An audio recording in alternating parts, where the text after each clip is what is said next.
Paano mo na-realize nung bata ka na mahirap kayo?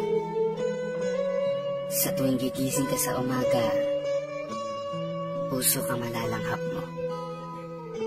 Dahil nag-iinit ang tubig. Papasok ng minsan, sapat na ang 20 pesos. Minsan ay pang 2 araw pa.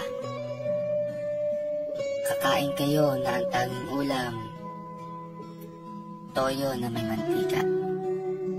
Minsan asin. Kapag sinaswerte, sapat na ang tuyo pang ulam. Minsan, bigasa ang gamit para maging liwanag habang nag-aaral.